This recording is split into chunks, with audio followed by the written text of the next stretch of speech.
Hello दोस्तों, infinite coaching centre में आप सभी का स्वागत है।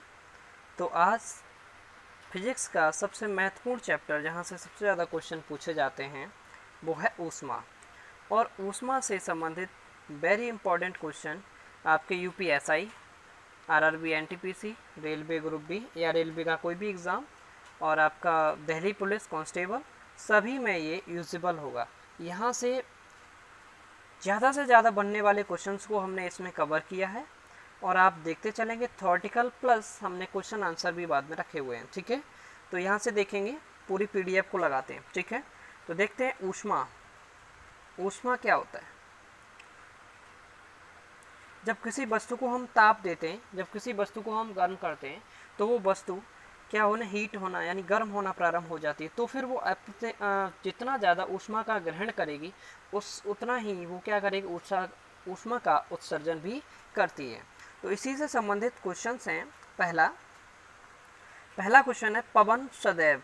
पवन का मतलब यहाँ पे हवा से है, गति करती है। तो कब कैसे गति करती है? अधिक वायुदाब वाले क्षेत्र से कम वायुदाब वाले क्षेत्र की ओर बहती है। ठीक है, ध्यान रखना है। तो दूसरा आपका कॉन्सेप्ट है हवा नमी का मापन होता है। हवा में जो नमी होती है उसमें कैसे नापन? आर्द्रता के द्वारा। ठीक है। तीसरा क्वेश्चन है डॉट डॉट डॉट वायु का प्रसार होता है गर्म करने पर। यानी कि वायु जब प्रसार कब होगा? जब वायु को गर्म करेंगे तो फैलना प्रारंभ हो जाती है। ठीक है। क्वेश्चन नंबर थर्ड है गर्म वायु। गर्म वायु के बाद क्या है? ठंडी वायु से हल्की होती है, इसलिए गर्म हवा ऊपर उठती है। यानी कि जो आपने देखा है, यानी कि जो गर्म वायु होगी वो हमेशा ठंडी से हल्की होती है, क्योंकि ठंडी हवा के अंदर क्या होती है? नमी होती है, इसलिए वो भारी होती है। तो भारी हवा नीचे आएगी और हल्की हवा ऊपर की ओर चलना प्रारंभ हो जाती है। ठीक है, ध्यान रखना है। ध्यान से देखें। उसके बाद है अगला क्वेश्चन, जब गर्म वायु ऊपर उठती है तो वायु का उस स्थान पर दाब कम हो जाता है। यानी कि कहने का मतलब है जब गर्म वायु जो होगी ऊपर उठेगी तो उसके स्थान पर जो दाब होगा वो क्या हो जाएगा? कम हो जाएगा। नेक्स्ट क्वेश्चन, जब गर्म वायु ऊपर की ओर उठती है तो उस स्थान के आसपास के क्षेत्र की ठंडी वायु उस स्थान को घेर लेती है। यह जाहिर सी बात है, क्योंकि ठंडी हवा में आर्द्रता होती है, तो वो जब गर्म वायु वहाँ से अलग हो जाएगी या ऊपर की ओर चलना प्रारंभ हो जाएगी तो ठंडी वायु वहाँ आकर के क्या कर लेती? उसका स्थान ग्रहण कर लेती है। तो जिसमें वायु में स्थापित हो जाती, क्या स्थापित हो जाती हैं? संवहन धाराएं, यानी बहना प्रारंभ हो जाती हैं। नेक्स्ट देखेंगे।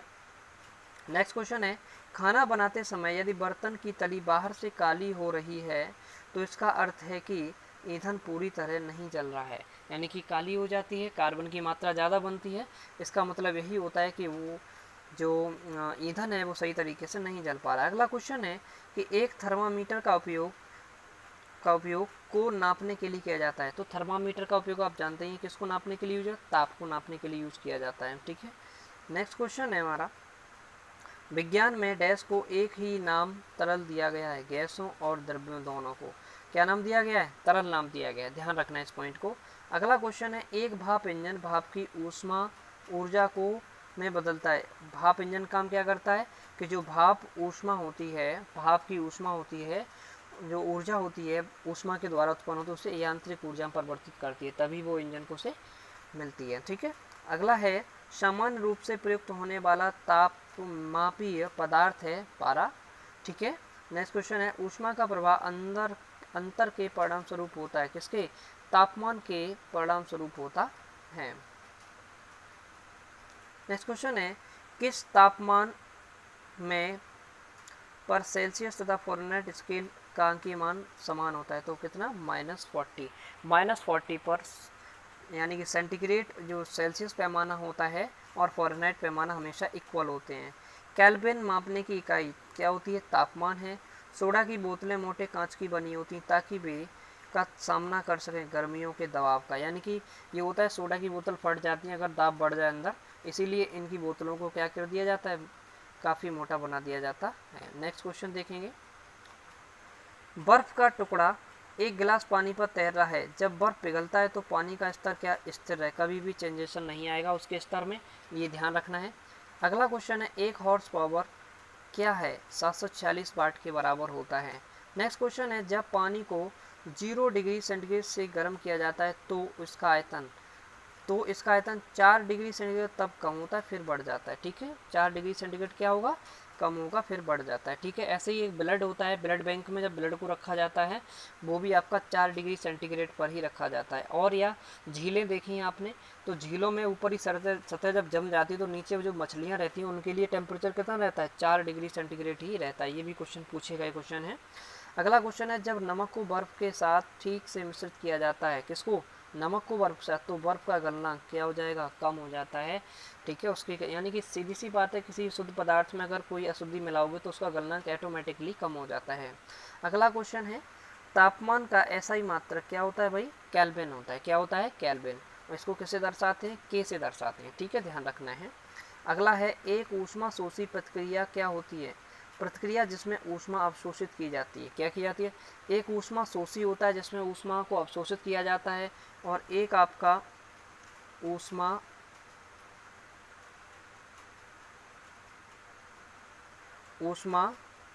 शोषी और एक ऊष्मा क्षेपी होता है। इसमें क्या किया जाता है कि ऊष्मा का क्या किया जाता है, निष्कर्षण यानी मुक्त किया जाता है ऊष्मा को। ठीक है, नेक्स्ट है, तापमान में वृद्धि के साथ एक पदार्थ का घनत्व सामान्यतः घट जाता है। अगर हम किसी भी पदार्थ का घनत्व है वो ऑटोमेटिकली कम होता जाएगा। कब, अगर उस तापमान में वृद्धि करते जाए तो। नेक्स्ट क्वेश्चन है, यदि डैश समान है तो निकाय तापीय संतुलन में है। क्या, तापमान, अगर तापमान समान होगा तो उनके तापीय संतुलन में दोनों निकाय होंगे। अगला क्वेश्चन है, एक गैर बाष्पशील ठोस पानी में जोड़ा जाता है तो इसके क्वथनांक में होगी, क्या होती है, हमेशा वृद्धि होती है। ठीक है, क्या होती है, वृद्धि होती है। नेक्स्ट क्वेश्चन है, ग्रीष्म ऋतु में मिट्टी के घड़े में रखा पानी की प्रक्रिया के कारण ठंडा हो जाता है, किसके कारण, वाष्पन के कारण। कौन सी वहाँ प्रक्रिया होती है, वाष्पन के कारण होती है, क्योंकि घड़े के अंदर केशकत्व होते हैं। क्या होते हैं, केशकत्व होते हैं। अगला क्वेश्चन है, कांच, तांबा, सीसा तथा जल में से किसके विशेष ऊष्मा का मान सर्वोच्च होगा। तो हमेशा ध्यान रखना है कि जल की विशेष ऊष्मा क्या होती है, सबसे ज़्यादा होती है। ठीक है, नेक्स्ट है, जब एक धातु की अंगूठी या छल्ले को गर्म किया जाता है तब उसके छिद्र का क्या होगा।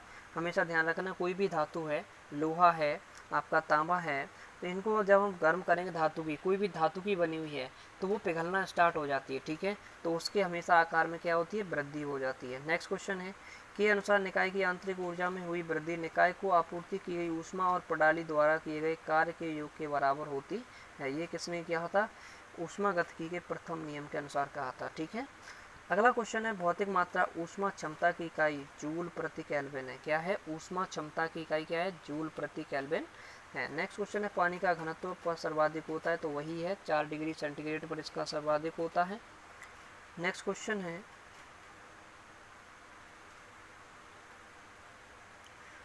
है, 0 केल्विन किसके बराबर होता है, ये होता है -273 डिग्री सेंट, लेकिन कंप्लीट वैल्यू होती है -273.15 इसके होती है, इतने केल्विन के बराबर होती है। ठीक है, ध्यान रखना है। अगला है पॉइंट, परम शून्य ताप को किस प्रकार, और ये अब कहीं भी आपसे क्वेश्चन पूछा जाए परम शून्य ताप का मान क्या, तब भी इतना ही आप बताएंगे, -273 डिग्री सेंटीग्रेड। ठीक है, ध्यान रखना है इसको। वह तापमान जिस पर तापमान आप आणविक गति बंद हो जाती है उसी को हम क्या कहते हैं, परम शून्य ताप। बुरादे से ढकी हुई बर्फ जल्दी से क्यों नहीं पिघलती, क्योंकि बुरादा ऊष्मा का कुचालक होता है। क्या होता है, ऊष्मा का कुचालक होता है इसलिए। या आप देखा है भूसे के अंदर बर्फ को रख देते हो तब भी वो कम पिघलती है, क्योंकि भूसा भी क्या होता है, ऊष्मा का कुचालक होता है। ठीक है, नेक्स्ट क्वेश्चन देखते हैं।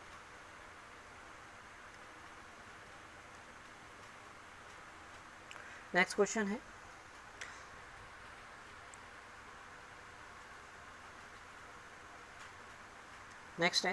पर्वतीय क्षेत्रों में जल का क्वथनांक क्या होता है, जितना समुद्र तल पर होता है उससे कम, यानी कि समुद्र तल पर्वतीय क्षेत्र में यानी कि उससे कम, यानी कम हो जाएगा। ठीक है, यानी समुद्र तल से जैसे ऊपर ऊपर बढ़ते जाएंगे तो जो आपका क्वथनांक होगा वो कम होता चले जाएगा। ठीक है, क्यों कम होगा? क्योंकि दाब कम होगा, दाब कम होगा तो क्वथनांक ऑटोमेटिकली कम हो जाएगा। अगला क्वेश्चन है, सूर्य की फोटोग्राफी के लिए किस उपकरण का प्रयोग किया जाता है?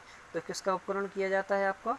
स्पेक्ट्रोहीलियोग्राफी। किसका किया जाता है? स्पेक्ट्रोहीलियोग्राफी का प्रयोग किया जाता है। ठीक है, नेक्स्ट है, रेफ्रिजरेटर में सामान्यतः किस शीतलक का प्रयोग करते हैं? तो हमेशा ध्यान रखना है, रेफ्रिजरेटर हुए, आपके प्रशीतक हुए, आपके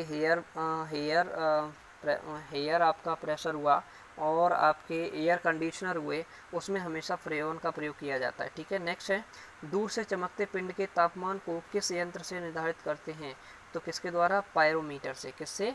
पायरोमीटर के द्वारा नापा जाता है। ठीक है, नेक्स्ट है, ऊष्मा संचरण की 3 विधियां चालन, संवहन, विकिरण में चालन और संवहन दोनों में से किस प्रक्रिया अणुओं की वास्तविक गति के माध्यम से उच्च तापमान से निरंतर तापमान का संचरण होता है? तो किसके कारण? संवहन के कारण। किसके कारण? संवहन के कारण। ठीक है, ध्यान रखना है।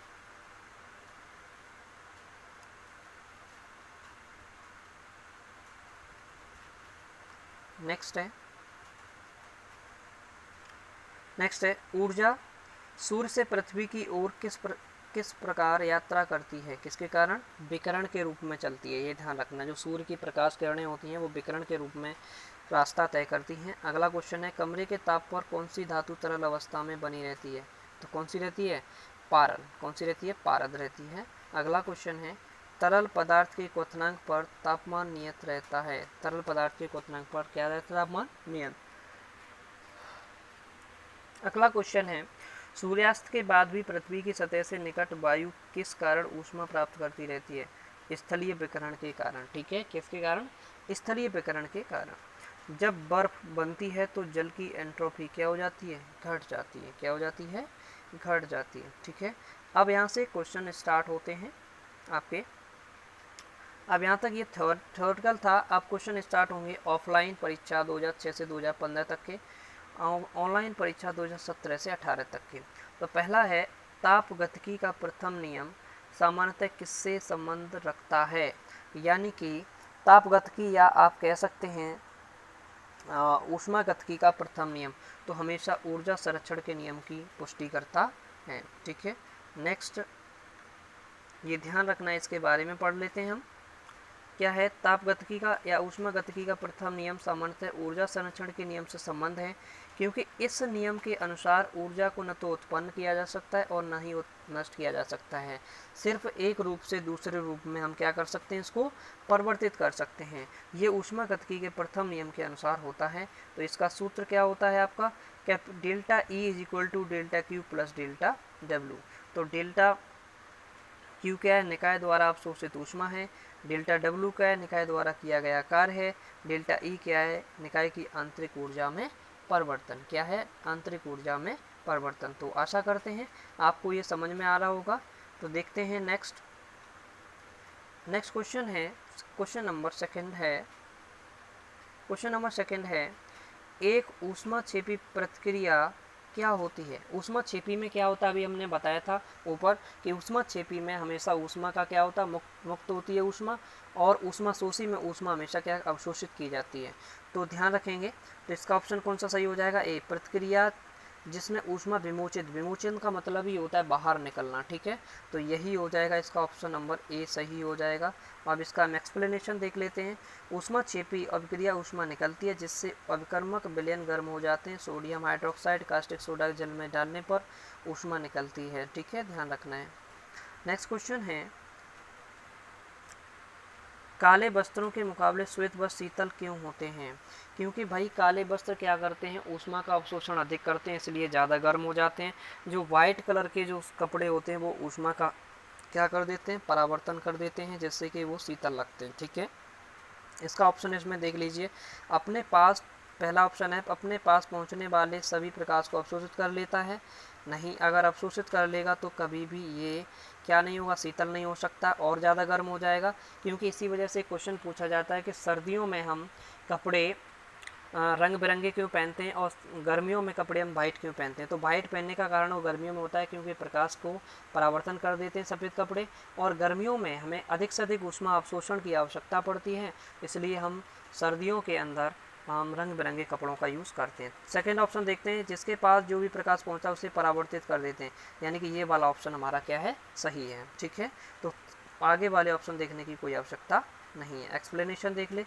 काले वस्त्र श्वेत वस्त्र शीतल होते हैं क्योंकि श्वेत वस्त्र परावर्तित कर देते हैं, जबकि काले वस्त्र ऊष्मा का अवशोषण कर लेते हैं, इसलिए और ज़्यादा हीट हो जाएंगे। ठीक है, क्वेश्चन नंबर 4 पढ़ते हैं।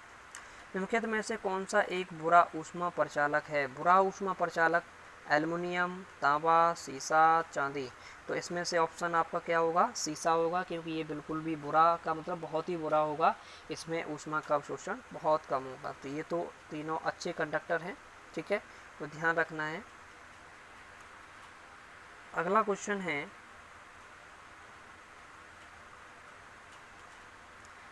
क्वेश्चन नंबर 5 है, पृथ्वी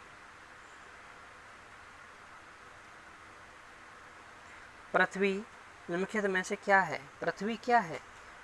ऊष्मा की अच्छी परावर्तक है, ऊष्मा की गैर अवशोषक है, तो ये भी ऑप्शन गलत है, ये भी ऑप्शन गलत है। ऊष्मा की अच्छी अवशोषक तथा अच्छी विकिरक, ये भी ऑप्शन गलत लग रहा है। ऊष्मा की खराब अवशोषक और खराब विकिरक भी है। ठीक है, तो इसमें ऑप्शन कौन सा सही हो जाएगा? आपका ऑप्शन हो जाएगा सही डी। कौन सा ऑप्शन सही हो जाएगा? डी ऑप्शन सही हो जाएगा। ठीक है, नेक्स्ट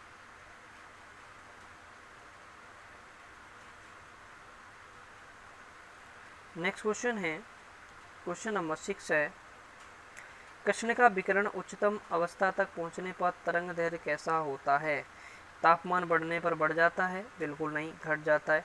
तापमान बढ़ने पर घट जाता है, तो ये वाला ऑप्शन हमारा क्या हो जाएगा, सही हो जाएगा। ठीक है, नेक्स्ट, यानी कि इसका हम एक्सप्लेनेशन, कृष्णिका का तापमान बढ़ने पर विकिरण उच्चतम तथा होता है, लेकिन उसकी तरंग दैर्घ्य घट जाती है। यदि तापमान घटता है तो तरंग दैर्घ्य बढ़ जाती है, क्योंकि एक दूसरे के विपरीत होते हैं। ठीक है, क्वेश्चन नंबर 7 को देखेंगे। दो निकायों के बीच ऊष्मा के प्रवाह की दिशा निर्भर करती है। ऊष्मा जब दो निकायों में क्या होती है, ट्रांसफर होती है, तब क्या किस चीज़ पर निर्भर करती है? उनकी विशिष्ट ऊष्मा पर नहीं, विशिष्ट ऊष्मा इस चीज़ पर बिल्कुल भी डिपेंड नहीं करती। उनकी गुप्त ऊष्मा तो खुद अपने आप में रहती है, उनके अपने अपने तापमान पर। यस, ये बिल्कुल ऑप्शन सही है कि उनका तापमान क्या है, तभी ऊष्मा का आदान प्रदान हो सकता है जब दो वस्तुओं के तापमान अलग अलग होंगे। ठीक है, इस बात का विशेष ध्यान रखना है आपको। ठीक है, दो निकायों का उच्च ताप से निम्न ताप की ओर, यानी मैंने अभी बताया आपको, अलग अलग होना चाहिए। अगला क्वेश्चन है, प्लांक नियतांक की यूनिट है। प्लांक नियतांक आपका जूल सेकंड ही होता है, ये तो आपको पता ही होगा। प्लांक नियतांक जिसकी वैल्यू कितना बताया था, ये था एच से डिनोट करते थे। इसका ऐसा ही मत 6.610 के 30 वो जूल सेकंड होता है। इसका CGS में अर्ग सेकंड की बात करेंगे तो 6 × 6 × 10⁻27 अर्ग सेकंड होता है। ठीक है, प्लांक नियतांक की इकाई जूल सेकंड होती है, ये ध्यान रखना है आपको। ठीक है, क्वेश्चन नंबर 9 है, प्लैंक के अचर में किसकी विमाएँ होती हैं? प्लैंक के अचर में किसकी विमाएँ रेखीय गति की, कोणीय गति की होती हैं? ऊपर देखेंगे इस क्वेश्चन का आंसर, बल की और किसकी, ऊर्जा की। तो बल की नहीं हो सकती, कि बल अलग है, ऊर्जा अलग है। आपका जो कोणीय वेग होता है उसी की इकाई होती है। ठीक है, इसका ऑप्शन कौन सा सही हो जाएगा आपका, ये वाला, कोणीय गति वाला। ठीक है, नेक्स्ट क्वेश्चन है आपका, क्योंकि इसका एक्सप्लेनेशन देखते चलते हैं। प्लैंक के अचर कोणीय गति की विमाएँ होती हैं कि अचर ऊर्जा एवं आवृत्ति में संबंध स्थापित करती हैं। H = क्या होता है, E/v होता है। ठीक है, तो H की विमाएँ हम निकाले ml² T-2/T, तो कितना हो जाएगा ml² T-1, और ये कोणीय वेग को दर्शाता है। ठीक है, क्वेश्चन नंबर 10 है, ऊष्मा का SI मात्रक क्या होता है? तो हमेशा ऊष्मा का SI मात्रक क्या होता है, जूल होता है, और कार्य का भी SI मात्रक क्या होता है, जूल होता है। ठीक है, ये बात भी ध्यान रखना है। नेक्स्ट क्वेश्चन है, एक श्वेत तथा चिकनी सतह कैसी होती है? तो श्वेत और चिकनी क्या होगी, अच्छी परावर्तक, और ठीक है कैसी होगी, ताप की अच्छी अवशोषक, अच्छी परावर्तक नहीं, क्योंकि अच्छी अवशोषक होगी तो फिर कैसे काम चलेगा। ताप की खराब अवशोषक लेकिन अच्छी परावर्तक होती है, ठीक है, कम से कम तापमान को ग्रहण करती है, इसीलिए तो गर्मियों में सफ़ेद कपड़े पहने जाते हैं, ठीक है, ये ध्यान रखना है आपको। नेक्स्ट क्वेश्चन है आपका, अभिक्रिया ऊष्मा निर्भर नहीं करती। अभिक्रिया ऊष्मा निर्भर नहीं करती, किस पर निर्भर नहीं करती? अभिक्रिया के ताप पर। ऑप्शन अभिक्रिया के ताप पर, बिल्कुल नहीं। उस पथ पर जिससे अंतिम उत्पाद प्राप्त हुआ है, ये वाला ऑप्शन आपका क्या है, सही है, ये वाला गलत है, ये वाला गलत है, तो ऑप्शन कौन सा सही है, सेकंड वाला ऑप्शन बिल्कुल सही है। तो आज हमने कितने क्वेश्चन देखे भाई, ऊष्मा से संबंधित हमने 12 क्वेश्चन को देखा है, ठीक है। इसके आगे कंटिन्यू ऊष्मा का सेकंड पार्ट कल अपलोड होगा, आज ऊष्मा का फर्स्ट पार्ट अपलोड है। दोस्तों ये वीडियो आपको अच्छी लगी हो तो लाइक कीजिए, शेयर कीजिए और हमारे चैनल को सब्सक्राइब कीजिए, ठीक है। Thank you so much.